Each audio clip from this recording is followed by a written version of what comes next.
Hey, don't adjust your screen. Yes, I'm blurry. And no, I don't know why. But that's really not why you tuned in. You tuned in because it's time for Ham Nation. We're going to take a look at a B-29 radio that was, of course, flew in World War II. And George has some very important stuff about surge protectors. He didn't know about it. Chances are you may not know you have this in your house either. Check them. We got that information and a whole lot more from Dr. T and Gordon and Bob and Amanda and you in the chat room too. Coming up next on Ham Nation.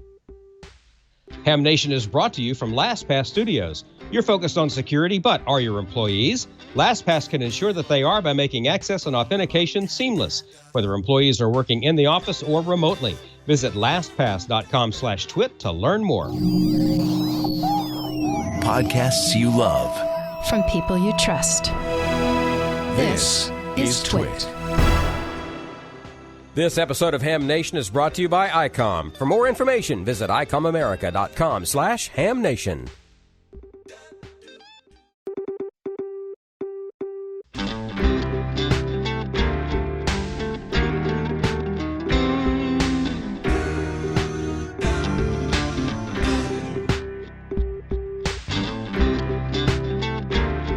This is Ham Nation, episode 480 for November 18th, 2020. Check your surge strips.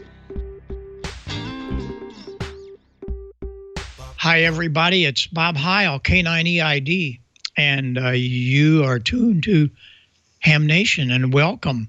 We do a lot of fun things here and try to focus on ham radio, and that's what we do. And we've got a nice assortment of folks to help you through it tonight because we got some good things. Gordo is not with us. He's fighting a computer problem, and he might be on later. It depends. So, gosh darn it, computers. But we couldn't live without them. And if you do have a problem, we call this guy George Thomas. How you doing, George? You okay? Hi, Bob. Yeah, I'm doing fairly well. I've got a little segment tonight on something that you may not have known about or thought about before that I didn't even know about it until a couple of years ago. I read something about it, and I ran across it here in my own shack. Did a little investigating, and well, you'll just have to see what that is a little bit later. Okay, we'll be waiting. And Don, how are you doing? Everything okay down there? Yeah, I think we're surviving quite nicely. No computer issues here. I do appear a little out of focus, but that might just be me. Who knows? One of the things that we certainly could not do without computers is this. Come and see you guys every week with Ham Nation. We've got Dr. T with the solar update. And a whole bunch of other stuff tonight. It's going to be a good show, so hang out with us. Yeah, we'll look forward to that. I know Amanda's got some things that she'll be with us later on. But I want to open the show. I've been doing a lot of club meetings, Zoom and Skype and so on. Sometimes there's over 100 in these meetings, and it's really great because the clubs get to invite their local clubs. So there are 2 or 3, sometimes 4 clubs together on Zoom, and we learn things. I always learn things when I do these, but if you have a club, why send me an email and just my call at ARRL. Let's get some dates together. But I thought what I'd do is I get so many requests because these things they're really question and answers. I do quite a bit on the history of our company that's 54 years old coming up. And we get into some of that. A lot of people want to know how we started, what we're doing, and get to see the inside of the plant, stuff like that. But mainly we're there to talk about, I call it the science of audio, understanding articulation and all that good stuff. So it's really, really fun meetings. But one of the things that comes up all the time is about the microphone, what to do with it. And I am sometimes kind of stunned because a lot of guys will get a desk stand. Now, pay attention to what's going to happen here. I'm not doing anything with gain, nothing. I'm just taking the microphone down here like it normally would be in a desk stand. And you probably noticed the audio dropped off really wicked. And there's, oh, well, shut up, Heil, just turn up the gain. So when I turn up the gain, it sounds like I'm next door. It's not really clean. No transient response. Dynamic range is all gone. So one of the main rules of using a microphone, especially in amateur radio, it should never be more than 2 inches away from your mouth. Now I had to turn the gain back because every time, now pay attention, this is a piece of science, every time you double the distance, you lose 6 decibel. Think about it. That's a lot. And if you think it in this thing, if you're running 500 watts and you double your power, you only gain 3 dB on the receiving end.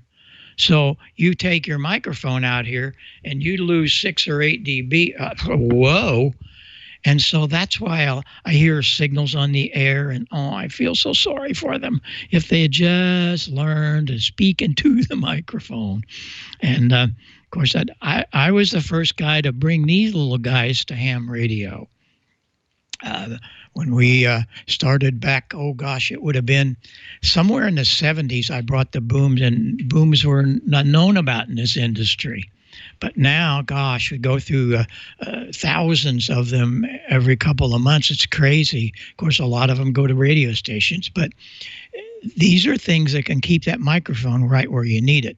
And if you do have a desk stand, make sure you get up on it. You don't want to take it back down here. You lose everything. And it's just a piece of audio science. And I thought I'd talk about that a little bit because I get the question and answers are almost every time. We'll get 2 or 3 about how to use a microphone. And it's a piece of the science. I wanted to play a video today also. Some years back, I was very, very fortunate to be able to spend a couple of days with FIFI.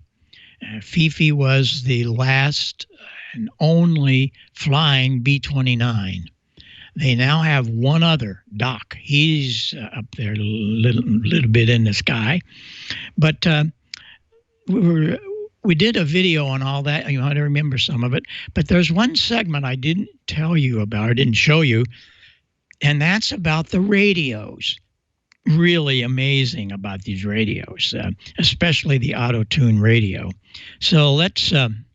here's another use for a boom. This is a cool little boom. We make a short boom that you can mount on your desk. That's why now I have my hands free. So let's kick it off here with Lonnie, W0GZV. He worked for Art Collins. He was a personal engineer for Art for years. And he actually takes care of the radios in the FIFI. So when it goes up, he's your guy. So let's go watch this, especially pay attention to this auto-tune. This is really cool stuff. Here comes. Like the predecessor, where you had a bunch of tuning units that had to plug in and out, and you had, in the air, you had to manually adjust everything. Here, with these mechanical memories, we call the auto-tunes, rotational mechanical memories, the operator on the ground before the mission could set up 10 preset channels, all the way from the frequency generation on one end through the mixers to the antenna tuning up here.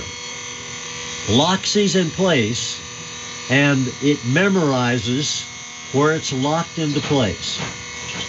Now I've got 3 channels set up here. I've got 75 meters, 40 meters, and 20 meters. Now if I go to 75 meters, watch how all of these will go counterclockwise and will then reverse and go to their unique positions. They're all going to a home position counterclockwise, and after the motor gets down to the end, there's one motor driving all 5 of these, they will reverse and they will set up. 4 of these are single turn devices. This is a 20-turn device on the PTO, the permeability tuned oscillator. So in the air, when he's under mission and battle conditions, he can change from one channel to the other in 25 seconds. No pulling out any tuning units or anything. All he has to do is do this. Not only that, he can go from local to remote and allow the pilot to do that. An amazing part of the radio system for FIFI and all of the B-29s and B-17s. And you must remember this was all done back before the war. They were working on it, but certainly during World War II. So these guys were geniuses that figured it all out. And wow, it to me is just a big part of ham radio, because we've all gained knowledge from this for our own radios, even if they're brand new ICOMs or brand new Yaesus or Elecraft or Kenwood, and they all learn things from people like Lonnie and of course all of the things that happened at Collins. Collins was an amazing company. So I like to bring some of that to you, just to remind you that ham radio it's where it's at, that's for sure. Of course, today we're all dealing with QRP stuff, new little BM17. I love this little guy, and many of the QRP guys are getting into it, and we got around the corner, we'll have it for the 705. So it's all about making sure that you pay attention to some of our predecessors, because they taught us a lot, that's for sure. Well, George, you have some really cool things that you teased us with a while ago. Now, you're going to really tell us now? You're going to tease us some more. George Thomas, hot dog, yeah. Thanks, Bob. Tonight on Smoking Solder, we're going to look at something that's probably everyone has got these in their house, and you may not be aware of this situation. No, there's no sparks involved, at least in the ones I've tested here, but just something interesting you might want to check out. I'd had this power strip plugged in here for several days and noticed it feels a little bit warmer right here than the rest of the strip. Nothing on this side. There is an LED there. You can't see it very well in this video, but you wouldn't think it would put out enough heat that you could really feel that the case is warmer right here. I've got my FLIR camera here. It's an infrared camera connected to my Android phone, and I'm running the FLIR 1 app. We're going to analyze this. We're looking at the end right here, and we can see that's right around 80 degrees. As I move on down toward where the LED is, we can see it's getting a little warmer on the inside there.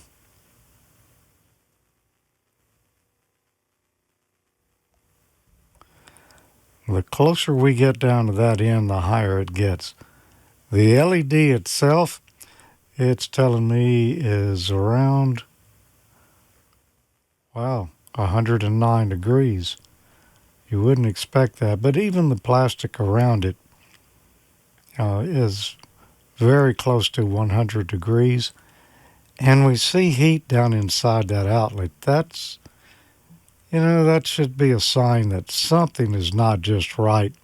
A little warmer in the back there, but not as much as in the front. So I'm going to unplug the power. We're going to open this. I've already taken some of the screws out, so there's only a couple holding this together.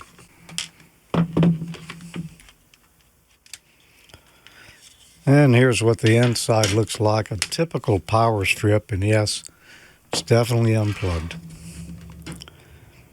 Got a little board here, that's where the LED is mounted. Up under here, though, there are a couple of MOVs. Those are used for surge suppression. There's actually a third one back up under the board there. Let's take a look at these with the camera. Now, we'll just start scanning around. Look at that. You see the tip of my finger there. The heat is coming from these two MOVs. And you can see it on the board there. It's warm as well. That is...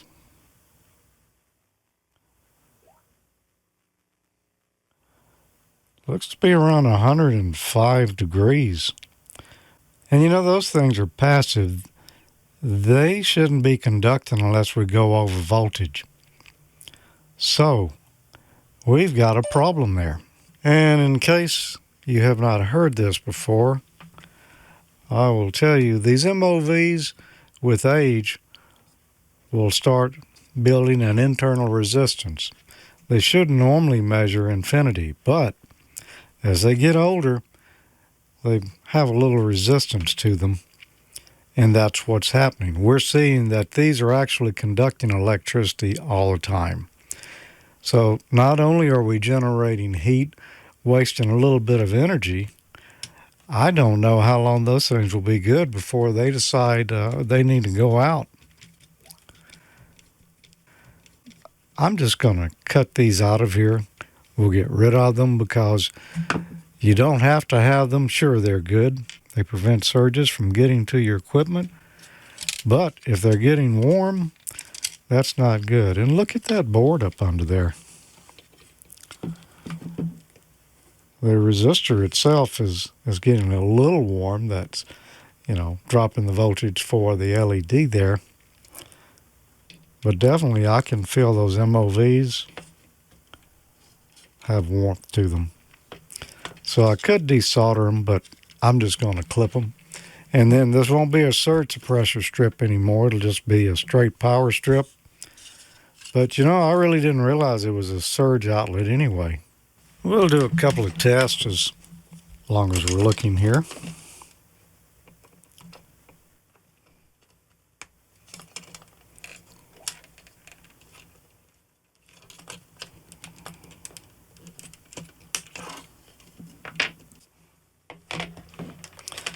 I wanted to see if I could actually measure that resistance. I'm going to put my meter here on the 20 megohm scale.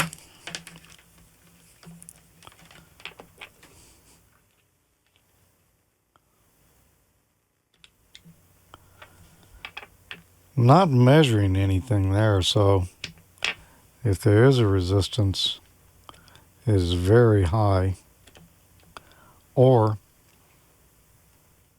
the low DC voltage coming out of this ohm meter is not enough to see anything. If you've got some power strips with these MOVs in them, you might want to check them. If you find that some are warm, it's a good indication you've got some bad ones. I've heard of people that won't even buy power strips with the MOVs in them. That's the first time I have really run across that. Yeah, I've had, opened up power strips and things and seen them exploded in there. Usually, from some kind of surge or something. But to start warming like that, that's the first time I have run across it. Now, I probably have a lot of power strips around here that I didn't realize that was going on. So should be taking a look at them. But just thought that was interesting, and maybe you hadn't heard of it before, and might be something you want to kind of check on. I did hook those MOVs up to a megger. I didn't read anything on the 20 megohm scale on that battery-powered VOM. When I hooked it up to the megger and cranked it up, it stood right up to around 10 megohm. So definitely you would say it was leaky. And then I thought a little more about it, and I said, no, that's not a fair test. The megger puts out 500 volts. And those things were rated for like 600 volts. And I didn't measure the voltage coming out of the megger. So I could have actually, been hitting the range where those things should start conducting. But so that's the reason you didn't see me do that, because I just didn't feel confident that that was a good test. Well, I want to show you one thing to be aware of here, another thing to be aware of. We use these right here a lot. These experimenter breadboards where you've got the jumper leads and you can plug them in and plug in your components, and they're very convenient, very good for experimenting.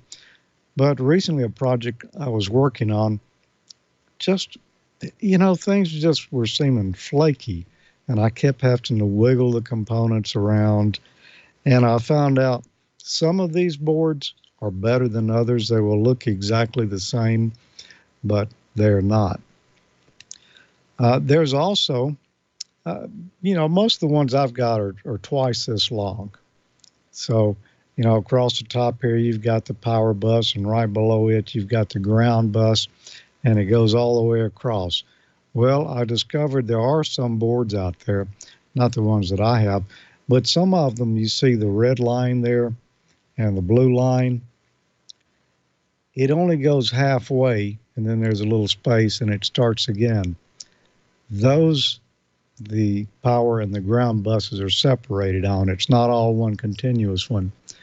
I haven't seen that as an issue on any of the ones I have, and I've checked them after I discovered that there were some out there like that. So you might want to be aware of that if things don't seem to be going right and you notice the colored strips there only go so far out and then they start over. Could be what you're running across. Another issue, though, that I ran up on, and this is what was causing all my flaky stuff to go on. These right here, they are not all the same either. These are the jumper leads. Let's see. Get it to where I can show you the one I'm talking about. Yeah, it's not wanting to cooperate with me. I was going to show you the difference between the two, and I don't know if the camera is going to focus. You will notice one of these is square right here. The other is round, and it's like heat shrink tubing over that. And on this square one, also the pins are square. This one just looks like a small piece of wire sticking out. Yeah, really can't get close enough on that. The one that is square fills in the holes good. The conductor is good there. These others that look like they've got a piece of heat shrink on them and just a piece of wire sticking out, I wanted to show you a photo of that, but I can't seem to get that to play for me tonight. If you zoom in and look real close, you'll notice that this one, the one with a heat shrink on it, has got what looks like some tarnished areas on it. It's not good solid tinning on it, and that's what the issue was. These were not making good contact when you plugged them into the board, and that's why I had to keep wiggling them every so often for my project to work right. I found that these that are, square ends, those fit much tighter, work much better. So when you're buying jumper leads at the HamFest, the ones that are real cheap that come in a package that look like maybe somebody heat shrunk on them, yeah, those may not be very good. You might want to steer away from those. So just a little tip there when you're doing your experimenting to maybe save you a few minutes trouble there, or in my case, a lot of trouble. Well, we're going to be back in just a moment, but first, let's get a message from ICOM. Ham for the holidays. ICOM's newest handheld amateur radio is the ID52A. Larger radio, larger color display, and louder audio. This VHF-UHF digital transceiver is much more than a replacement for the ID51A. The color display is 2.3 inches for exceptional viewability, and the audio is 80% louder. This multifunction dual-band D-Star transceiver supports DR mode for easy access to local repeaters based on internal GPS information, as well as terminal and access point modes.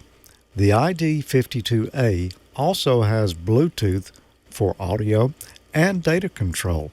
The IC705 is the perfect sidekick for hams who like to enjoy what both the great indoors and outdoors have to offer. It's the perfect QRP companion, base station features and functionalities at the tips of your fingers in a portable package covering HF, 6 meters, 2 meters, and 70 centimeters. This compact rig weighs in just over 2 pounds with RF direct sampling for most of the HF band and IF sampling for frequencies above 25 megahertz. 4.3-inch color touchscreen with live band scope and waterfall, 5 watts with the BP272, 10 watts with 13.8 volt DC external, single sideband, CW, AM, FM, as well as full D-Star functions. Visit icomamerica.com/amateur for more information on ICOM radios. And ICOM invites you to enter each week after each episode of Ham Nation by going to icomamerica.com/HamNation and register to win some great swag prizes each week, like T-shirts and hats. And you can learn at that address how you might win the monthly grand prize drawing for a new radio. For November, that radio is the ICOM ID5100A dual-band, dual-watch D-Star transceiver. It has an intuitive touchscreen interface, DV-DV and FM-DV dual-watch receivers, built-in GPS, DV-FM near-me repeater list function. There's an optional Bluetooth module available, and there's downloadable Android app available as well. So go to icomamerica.com/HamNation after this and each episode and register to win. And thanks, ICOM, for sponsoring Ham Nation. Now, I finally got my photos to work on this. I'll just show you that real quick so maybe you can see it a little better. There's the two different styles of jumper leads right there on the board. You can see plainly the red one there has the square plastic on it, and the pin is square too. The white one is the one that you want to avoid. And here are the tips on them. It's not a great shot there, but the one on the left, the square one, the pin is actually square, and the tin looks good on that. But if you look on the one on the right, the white one there, you see that little black area in the circle? That's one of those bad spots I was telling you about. And they're just kind of scattered out throughout those pins on really all the jumpers that came in that set. So that's what I was trying to show you a little bit earlier. Well, before we move on, I just want to mention we released the latest episode of Amateur Logic this past Friday night. You can get that at amateurlogic.tv, and there's a couple of things on there you might find particularly interesting. One is the DudeStar app. Mike talked about it and showed you a new app that does multiple digital modes that you can run on your PC, or there's also an Android version available as well. You might want to check that out, but the guy there in the lower left-hand corner is Jeff, K8JTK. He came on and talked about his multiple digital hub link. It's just about every digital mode that's out there. It has Echolink, D-Star, DMR, System Fusion, a P25, NXDN, Freestar or All-Star, Hamshack Hotline, just a lot of different modes, and that's what we use every Tuesday night on the Amateur Logic Net. And Jeff kind of stepped us through it and told us how he's linking all those together in a single place so that anyone can get on any of those modes and get on the hub or get on the net, whatever you'd like to do. And he's, offering use to anyone out there who wants to use it. That's K8JTK. Do a search and you will find more information on that. Or better yet, go watch the video and let Jeff explain it. Well, now here's the man who can explain what's going on in amateur radio news for you. It's Don Wilbanks. I let other people do the explaining. I just act as the master of ceremonies or the host for that segment. So yeah, let's give credit where credit is due. I'm out of focus for some reason. Yeah, I can remember doing some breadboarding, some stuff back in high school when I was taking electronics, and you know that the only thing worse than chasing down an intermittent in an electronic circuit is chasing down an intermittent in an electronic circuit that you're trying to design on a breadboard, because, you know, you're not sure what you're doing anyway, at least I wasn't. And then to have, to have those intermittents because of a defective little jumper cable like that, jumper wire, there's nothing more aggravating than that. Hey, speaking of aggravating, sometimes trying to get that one last state for your worked all states is really aggravating, especially if it's a state that maybe is one of those states out in the West that doesn't have, that has a whole lot more space than it does people. I got a cool QSL card. WY7. Yes, the Wyoming special event. My card came. So I'm not really actively working on worked all states, but that's one more of those difficult states to get off the list. So WY7. Thanks a lot, guys. That was a great special event. Appreciate you guys doing that. Love doing special events. Also love bringing you the news of the week. And I also particularly love bringing you Dr. Tamitha Skov. And let's do both of those now with Newsline and the Solar Update. From Amateur Radio Newsline Report number 2246. These are the Ham Nation headlines for Wednesday, November 18th, 2020. Amateur radio will be on board early next year when the first nanosatellite designed, built, and tested independently in a university setting in Israel heads to the International Space Station. The research satellite, known as TauSat-1, is in Japan, undergoing pre-flight testing before it is taken to the U.S. for its ride on a resupply spacecraft to the ISS next year. It is designed to fly in low Earth orbit, measuring cosmic radiation in space and conducting other experiments. The small satellite, which is the creation of the new Nano Satellite Center in Tel Aviv, will orbit the Earth every 90 minutes at a speed of 27,600 kilometers, or 17,150 miles per hour. It will transmit its data to a satellite station on the roof of the campus's engineering building each time it makes a pass over Israel. Much of that data will facilitate the design of improved protection for astronauts and space systems. According to an article in the Times of Israel, the satellite will also be accessible to amateur radio operators around the world before it burns up in the atmosphere. Its orbit is expected to last several months. For Amateur Radio Newsline, I'm Neil Rapp, WB9 VPG. A noted DXer, a leader in low-band operations, and a friend to amateurs worldwide, has become a silent key. John de Valdier, ON4UN, became a silent key on the 9th of November. According to a post from his daughter, Marlene, on DX World, John had been in poor health for some time. His daughter said he died peacefully at his home in Belgium. A prominent figure in low-band communications, he was celebrated by many for his friendship, his enthusiasm, and his willingness to share what he knew. Known for his extensive writing, his popular book, Low Band DXing, was the guide for many amateurs. He was elected to the CQ Magazine Contest Hall of Fame in 1997 and the CQ DXing Hall of Fame in 2008. John wrote on his QRZ page that he was a proud amateur for 59 years, having first been licensed in 1961 at the age of 20. For Amateur Radio Newsline, I'm Ed Durant, DD5LP.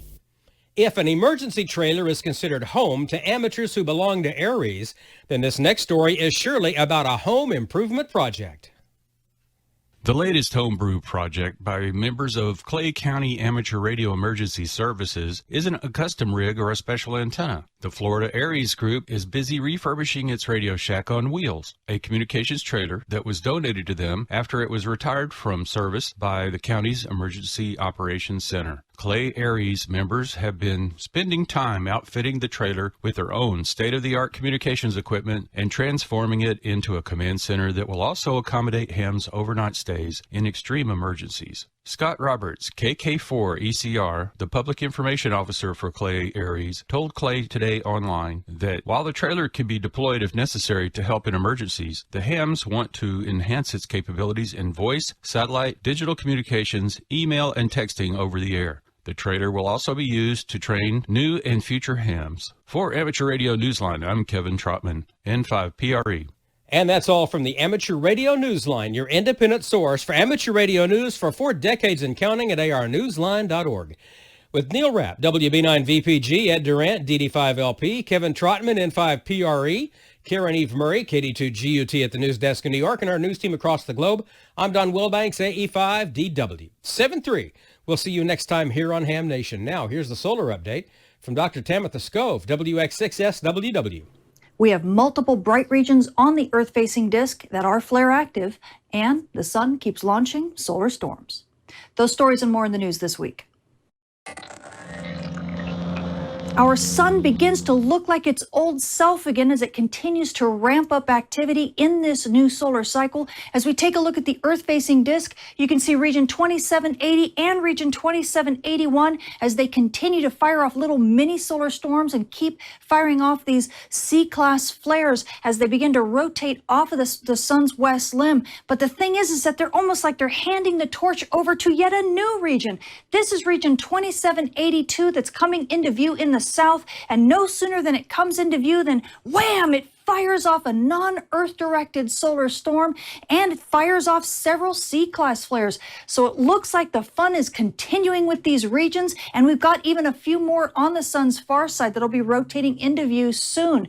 So we're continuing to see solar flux be boosted, which is good news for amateur radio operators and emergency responders, and we're continuing to see solar storms being launched, which is good news to aurora photographers. So it looks like good news is all around, and on top of that, we do have a small equatorial coronal hole that's going to be rotating into the Earth strike zone, and that could give a little aurora at high latitudes. So it's like a little warmer before we get these big solar storms that we're looking forward to for aurora to come down to mid latitudes. So everybody hold on tight because it looks like solar cycle 25 is finally getting underway. Switching to our M-flare threat meter, as we take a look at the X-ray flux, you can see at the end of the month, we started to watch that X-ray flux rise a little bit, and therefore by proxy, the solar flux rose right along with it. This was from region 2780 and region 2781 as they began to emerge and start firing off these mini flares and also mini solar storms, believe it or not. And by the 4th and the 5th, my goodness, the X-ray flux was sitting right around the seafloor. That was without any flares being fired, and they kept popping off a few C-class flares here and there, but then things began to die down just a little bit, and as they died down, well, region 2782 rotated into view, and sure enough, the C-class flares have picked up yet again. So amateur radio operators and emergency responders, all of this C-class noise, you're hearing probably some sizzle and pops on the bands, nothing like radio blackouts because we haven't reached that M-flare threat level yet. However, all this noise is worth the trouble because it's also boosting radio propagation on Earth's day side, and with region 2782 that's now rotated into view, it's all going to be worth it, and these conditions are going to continue easily over the next week.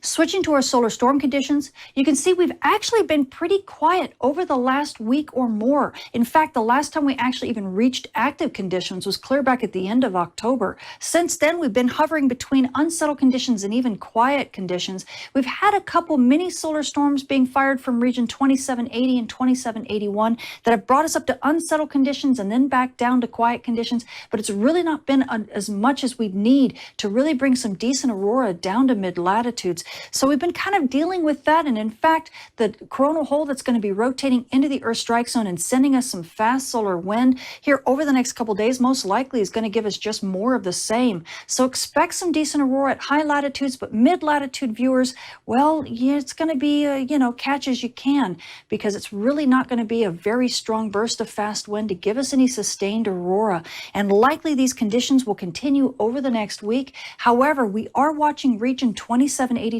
because it did just fire off a solar storm. So if we keep our fingers crossed, we may get an Earth-directed storm soon.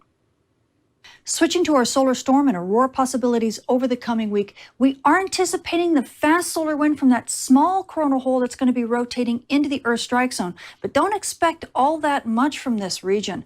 At high latitudes, NOAA is expecting unsettled conditions with up to about a 20% chance of a major storm, but it's most likely going to be pretty fleeting. Now, at mid-latitudes, we're also expecting unsettled conditions with up to about a 15% chance of active conditions. Once again, the aurora should be fleeting if it makes it down to mid-latitudes at all. But as things begin to calm down from that fast solar wind over the next 2 or 3 days, well, you never know. We do have region 2782, which is an active solar storm producer, so these conditions could change very quickly. And aurora photographers, you're just going to need to keep your fingers crossed. Switching to your solar flare and particle radiation storm outlook over the coming week, we do have multiple bright regions in Earth view, including regions 2781 and 2782, and these are flare active. We've got about a 25% chance of C-class flares, but a very low chance for M-class flares, so that means everything remains in the green. We have no issues and no worries for radio blackouts right now, and that should make GPS users very happy. But these regions are boosting that solar flux up into the mid-80s. We are enjoying well into marginal radio propagation on Earth's day side, and with a couple regions that are going to be rotating into Earth view over the next couple days, these conditions will easily continue throughout this week and likely into next week. So amateur radio operators, enjoy. We could actually be beginning to pop into the good region here pretty soon for radio propagation, so keep your fingers crossed. Now, also because we are still climbing out of solar minimum, the cosmic ray flux is still elevated, higher than we'd like it to be. So you frequent flyers, and this does include aircrew who fly over 800 hours annually and fly at high altitudes and high latitudes, you are still in the moderate range for radiation dose, and this does include prenatal passengers. So please take this into consideration in your flight plans. So the space weather this week is definitely keeping us on our toes. We have multiple bright regions in Earth view. Several of them are sunspots. Region 2780 and 2781, and now 2782 has joined the fray. And these regions have been firing off some decent-sized flares. None of them have been M-class flares, but we've gotten close a couple times. So amateur radio operators and emergency responders, if you're hearing some pops and fizzles on the bands, don't worry, it's not your rig. It's just the sun waking up with these new bright regions that are deciding to talk to you a little bit. It's kind of a nice reminder that the sun actually does wake up every, 7 years or so. So enjoy that. We are having decent radio propagation on Earth's day side, and that's going to continue easily over the next week before things even think about calming down, and it doesn't look like they're going to. So let's keep our fingers crossed. Now, also, aurora photographers, you should be kind of like holding tight because we don't have any Earth-directed solar storms right now. We do have a small pocket of fast solar wind that is going to hit Earth over the next couple days, bring some aurora down to high latitudes, probably not mid-latitudes. However, we did have a non-Earth directed solar storm be fired by region 2782, and as that region begins to rotate into the Earth strike zone here over the next couple days, it may fire off yet another solar storm, and that one will be Earth directed. So we're going to keep our fingers crossed and hope that aurora is in your future. And now also GPS users, well, right now we don't have any solar storms headed towards Earth, and even though that solar flux is climbing a little bit, we don't have any big M-class flares to cause radio blackouts for any issues for you. So as long as you stay away from the dawn dust terminators and away from any aurora, especially at high latitudes, your GPS reception should be pretty good. I'm Tamitha Skov, the Space Weather Woman. Thank you for watching. Always a good report from Dr. T. Thank you so much. There is the website, spaceweatherwoman.com. Check that out for the latest. Also, her YouTube channel, Tamitha Skov, and of course, she's a great follow at Tamitha Skov on Twitter. Make sure that you follow her. Amanda has been watching the chat room. We're going to go to her, but first, we're going to go out to the left coast and see what Gordon West has up his sleeve. Well, thanks so much, Don. And Victor, thanks for your help. We had a little computer failure, but my wife, Susie, got things squared away. Alternate room. And look at this, the brand new book, Handheld Radio Field Guide. If ever you wanted to know how to program a handheld via the book, via the keypad, not computer, but keypad. Andrew Cornwall has the new book covering every amateur radio handheld. Look it up at http://handheldradio, all one word, .net. So, Victor, let's go ahead and see about kids in ham radio. Well, you know, kids in ham radio are always turned on with space activity. And Victor will do, there we go. The Quartz Fest a couple of years ago, that's Neil W6FOG, showing kids how to get onto the air with the space station. The kids had to have ahead of time a lot of school practice. They had to know how to hold the mic to talk to the astronauts on the International Space Station. And our kids said thank you after the astronauts went ahead and answered their question. And a diploma. Diplomas are so important for kids. That's Clint. He didn't give out diplomas, but he is one of the other ham radio operators that regularly keeps people up to date on the International Space Station. And talking to Rosalie with ARISS, the space station has their ham transceiver on alternate school contacts, and they said that crossband will be coming back soon. Kids, they love mapping. And there's this great mapping programs, thanks to Don Arnold, W6GPS. And they love watching the space station. There's an echo from the space station.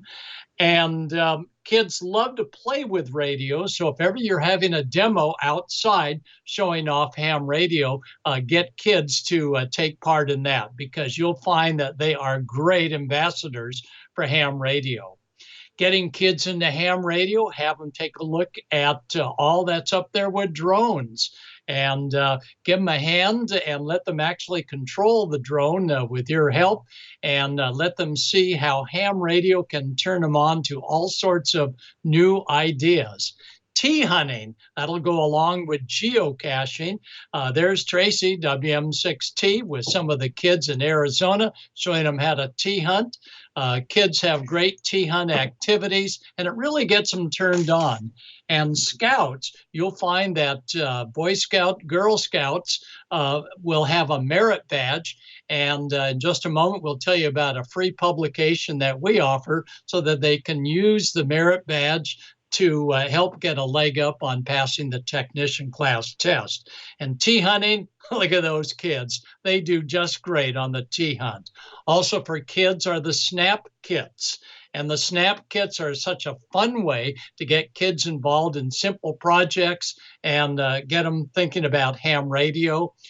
If ever we get back to ham fests, kids love to have their own little room where they can put together kits. And there's a kid that's quite happy with his kit. And these kids, you look good, Don. That's Joe. These kids really get excited about all of the great ham radio kits that are out there. And of course, CW lives.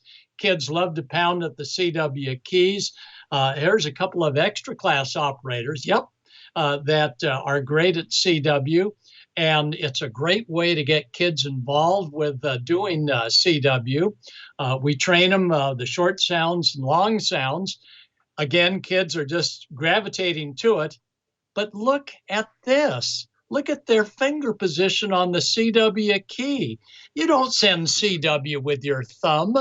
And the kids would look at us saying, man, you're an old timer. We do all of our cell phone, smartphone work with our thumb. So you never know what's going to turn kids on.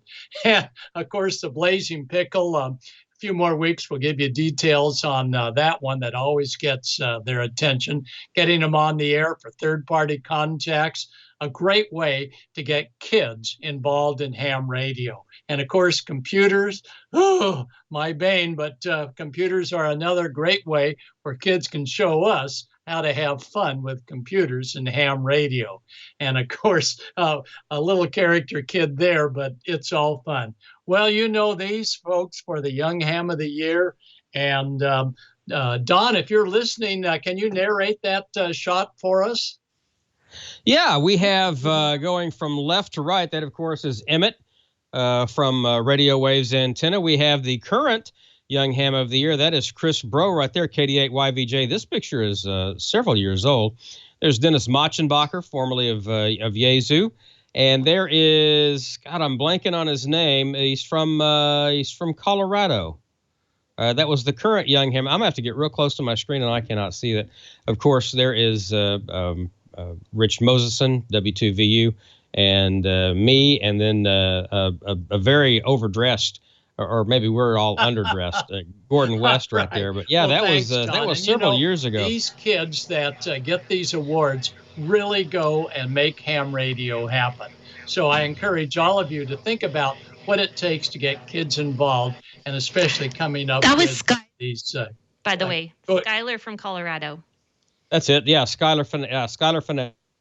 There you go. Yep. Okay, great. Skylar Fennell. Thanks, Don, and thanks for all you do for ham radio. So if you're teaching classes, you can teach adult classes or you can teach kids classes. I love the kids classes. Do not subject young kids to adult classes because it's a whole different teaching technique. And speaking of teaching techniques, school clubs are a great way to get kids involved. And the W5YI group says they've got a free package for those hams that are thinking about teaching kids. And you just log on to HamInstructor.com, HamInstructor.com, and it'll bring up how to receive the free instructor guide via a download, and where you can score frequency charts and patches and things like that. But it's a great way that the W5YI group and old Gordo here keeps ham radio happening with kids. So we'll see you next week. But now let's check in with Amanda. And thanks for putting up with me. Thanks to Susie N6GLF for figuring the computer out in the alternate room. So Amanda, over to you. Well, thanks, Gordo. We appreciate that. We're just glad you could join us this evening, no matter what room it's from. By the way, Don's probably with me on this. I don't think I could go to the next room and have it tidy enough to be able to go online live. Just saying. So good job there. Let's see. I didn't have a lot of questions. I did have comments about how a lot of us are excited that 4 new hams just went to the space station. So really excited for them and their new journey. And the other thing I had to say about that was, even though that they just got there, I'm really bummed because they were supposed to be there a couple weeks ago so they could be acclimated and make a contact with one of our high schools here in Colorado, the JFK High School in Denver. So I'm so sorry, kids, that you missed the window to make a contact with them, and now their school's closed down completely because of COVID. So I don't think it's going to happen, but we worked really hard to get publicity out for that. So it's very unfortunate. I did have George is with us still, right? Is George still? Yes. Yes, he is. I have no idea where this question came from, but KA2OFM Bill wants to know, where's your white shirt? In the closet. It is the, I think I wore it here last week, the one that says Homebrew Heroes on it. Ah, okay. That's where that comes from. All right. Other question was, when is Dr. T? Oh, there it is. Very nice. The only other question I had was, when was Dr. T going to be on the air? You know, honestly, I think that Tamitha had been given a setup and a D-Star radio so that she could get on the Papa system locally in California. So I do believe she's gotten on the air a couple times and said hello and answered some questions, and it was probably overwhelming for her, but I was really proud to hear that she got on there and said hi to a bunch of people. The only other thing I wanted to go over was I wanted to do a couple of reviews on some ham radio apps that we have for our smartphones. And I'm looking at one that's called Amateur Radio Toolkit. Now, this looked really, really promising to me. I was like, oh, yeah, you open it up and you can see a coordinate calculator, a grid square, distance calculator, location. A lot of these, though, you click on them. If you don't pay for it, you get a pop-up right away that wants you to download another app, like even Facebook. So I would have to give them like a C- or a D+ on that part of it. But if you wanted to know your location real quick, it does give you a longitude and latitude of where you are right now. And the Maidenhead Square, Delta Mike 78 is where I am right now. Some of the more advanced things, like a small magnetic loop and the measurements for it, a full wave loop antenna, those things would be of the Pro, so you'd have to pay $299 for it. One thing I was really, really excited to look at was the resistor color codes. Now, Jeff has been doing a lot of board building recently, and I was like, oh, this ought to be cool because his schematics call for a certain resistor. So he wants to type in that he needs a 1K resistor such and such, so we know what color bands to look for. Well, unfortunately, they don't let you type in what resistance you're looking for. You can just choose the color bands, which I know is important to a lot of people. But I think it's also important vice versa, where you type in what you need, and then it will tell you what color band resistor you're looking for, so you can look through your multitude of boxes for them. But I want you guys to go look at it. Download this app and tell me what your thoughts are. Q codes. Now, that was an interesting one. They have the whole list of Q codes right there for you, where a lot of them aren't used quite frequently. So you can learn all of the Q codes. How many of you know QRG? No, I didn't know what that was. QRG, and I'll fill you in. It's, will you tell me my exact frequency? Why do you need to tell someone your exact frequency? So there's some interesting things on there. The other interesting thing I saw was a dB calculator. That might be helpful. Your power input, your power output, your decibel value. Now, as Bob just showed us, that's not always exact, because if you're further away or closer to your microphone, those things can change immediately for you. So you guys check it out, see what you think. All in all, I would probably give that app a C+, B-. It gets really frustrating when you click on the information that you want and it wants you to download another app, like just as their ad. But other than that, the dipole antenna calculator, that kind of stuff is pretty neat. It will tell you exactly, give you a frequency. So if you're used to checking into a net on 40 meters, I check into 7185 all the time. And it tells you the exact length of the dipole and each leg. So it's some pretty cool stuff there, but I don't think any app is ever perfect. Let's put it that way. But it's something to look at. Another one to look at is Ham Clock. If you're doing a lot of SOTA activities and things like that, download that for sure. Gives you your UTC time and your time and everything else. And probably, I think 3 other times you can put in there. So that's kind of helpful. I haven't checked out the Ham Logger one yet, which is another one I plan on looking at. And I think, again, it would be better for your portable operations if you just want to take out a tablet instead of bringing your whole laptop set up and all of that heavy equipment with you. It would be probably pretty interesting. I'd have to check it out further. What do you got there, Don? Ham Clock. I got Ham Clock on here. I know I'm blurry. That's what Ham Clock looks like on the iPhone. Pretty cool. That's nice. I've got UTC time. I've got local time. 12 hours and 24 hours. I've got sunrise time, sunset time. I've got my grid square, my coordinates, and I've got the map there too. I'll tell you one that I really like. If you're doing satellite stuff, there are a couple here that I really like, but SatSat is really simple. It will give you, I've got the 4 here that I like right here that will tell me when they're going to pop up and everything. There's also a really neat, if I touch on one of these here, it'll show me the map. And again, I'm sorry, I'm blurry, but and if I he's been go saying to, that his whole life. I know. This will give you, it's a target, and it'll tell you in the target where the satellite is coming from and where it's going to, and so it'll give you like a visual target representation of where you want to aim your antenna. And another great one is GoSat Watch. That's my favorite one because it's got got the coolest. I mean, I'm not going to bother showing it to you, but go check this out. GoSat Watch. I have to say, it's though, full color and very, very cool. But here's the night view of GoSat Watch with my QTH on it. So I mean, it's It's very nice. Very, very nice. I love GoSatWatch. So if you're into the satellite stuff, which I kind of am. It's really neat to be able to see where the satellite's coming from, to know where you start. Of course, your programs. Hi, I'm waving to everybody.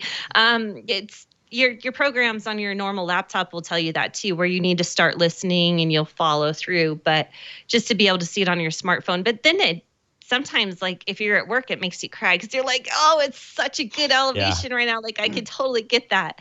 One night, Dawn and I were outside. The ISS was coming over. We were sitting in the hot tub one night, and she saw this streak of light go over. She goes, "What is that?" I said, "That is the space station." She'd never seen it before. So when I started fooling with satellites, I pulled GoSatWatch out. And I said, "There's going to be literally a 90-degree pass right at dusk of the ISS. It's going to come right over the pond. It's going to go right over our heads." And we went outside and we watched it. And we watched it in real time on GoSatWatch as it went on the screen. It followed exactly, and it was exactly where the app said it would be. And she just had the neatest time watching it go exactly a 90-degree pass right over our head one night, right at dusk. It was great. That's amazing. And the ISS is amazing too, because you just like see it so bright, and then boom, just gone. Yeah. Just gone. Yeah. Dawn and Tyler were out there looking at it, and it's like, yeah, it was really cool.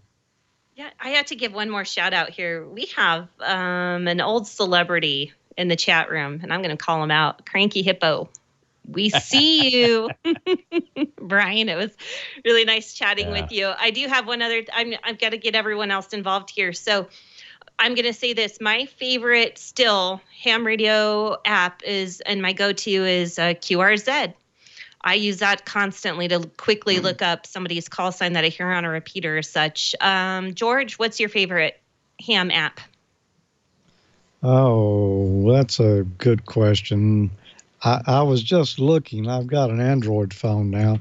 I had a number of them on there when I was using iOS, but I don't have as many on the Android phone, I guess because I really wasn't using a lot of the ones that were on iOS. I've got Echolink, naturally, and I've got a Morse tutor on here. I don't remember the name of that. And I've got one that came from, well, Bob mentioned this a long time ago. Now, this is not exactly ham radio, and wow, it's transparent there. Yeah, let me see if I can make it show. There it is. This is, of course, a spectrum analyzer display on here, and a scope down at the bottom, and it gives you the decibel level on there as well. But it's got a lot of different things, an audio oscillator, a third octave analyzer, just all kinds of audio tools. And the name of this one, interestingly enough, is Audio Tool. And it's not a cheap app. I've forgotten exactly what it cost, but to me, it was worth it because I like to use a lot of those tools. And it's on iOS and Android. Very good. That looks pretty intuitive, by the way, there. I would get lost in that app. Gordo, what about you? Do you use any favorite ham radio apps on your phone? I would say probably the APRS app, because it also lets me check propagation so I can see where some of the other stations are and how far away they are. So automatic position reporting system, one of my favorites. There you go. Yeah, I know lots of people that use their APRS Droid and can't live without it. And a lot of them use it just to travel with. So that's they don't have a radio installed in their car that does APRS, and that's all they use, and that's how you follow them on a map. And it's pretty darn accurate, to say the least. Kudos to them for keeping right up with it.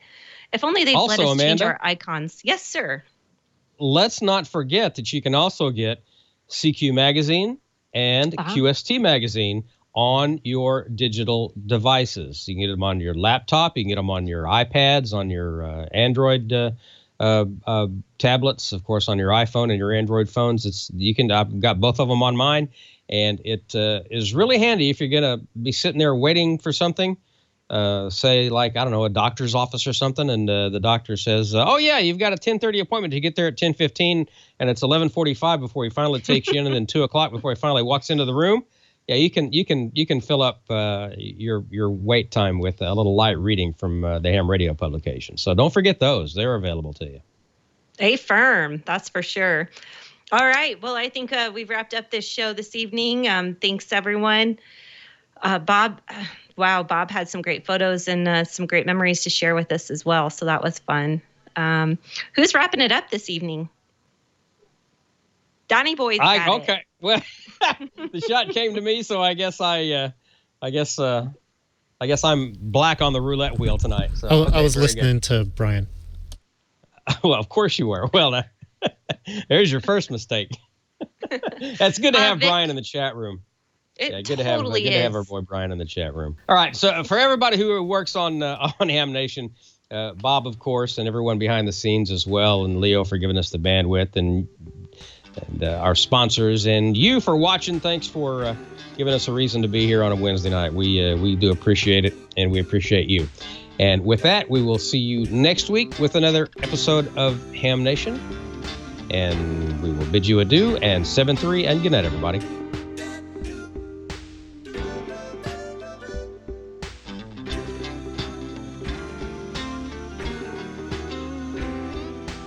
Want more TWiT? Well, check out Hands on iOS, twit.tv/HOI, where I teach you all about iPhones, iPads, AirPods, Apple Watches, and so much more. If you want to get the most out of your device, then you got to check out Hands on iOS, twit.tv/HOI.